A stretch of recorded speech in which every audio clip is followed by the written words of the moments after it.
The other thing that I like a lot that is, it seems to me unique to webinars, is the CTA, right? The call to action that pops up at a very specific moment during the replay. So tell me a little about that. And as you know, in my case, we're looking to raise capital from investors online. So it may be, we've been playing with some classic digital marketing techniques to create scarcity.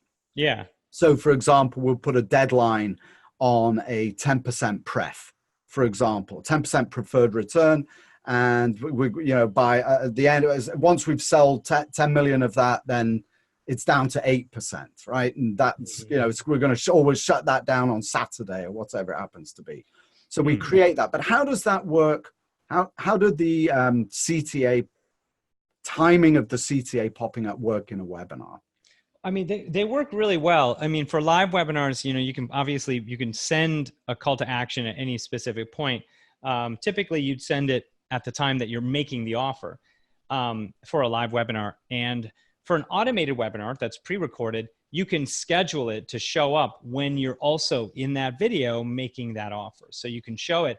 Now, the interesting thing about it is you can also track if people click on it, how many people see the offer, and all sorts of stuff. So the data is really something that you want to look into. Like when you start to, EasyWebinar gives you all this data where you can see, okay, who's coming, who's showing up, how much are they watching, how are they seeing the offer, or aren't they?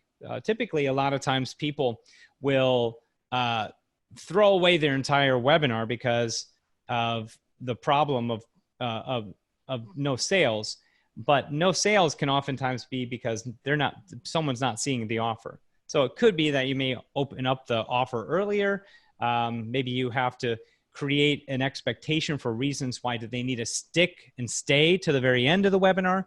So if you see drop off at any point, there are things you could do, refinements that you could tweak in a webinar to make it better and make it a better experience and get sales. Right. You just hit on something very important there. That let's make sure we get perfectly clear. And that is that the data that you provide tells somebody or tells the sponsor or the developer, somebody signed up for a webinar, so you know that. Did they show up? Did they stay long enough to see the offer? Did they click on anything at the end?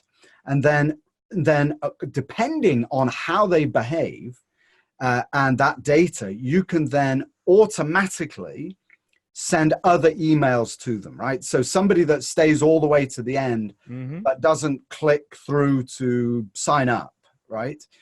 We can send them a different set of emails than somebody who doesn't show up, who registered but didn't show up. Exactly. Right? We could tell them, see the replay.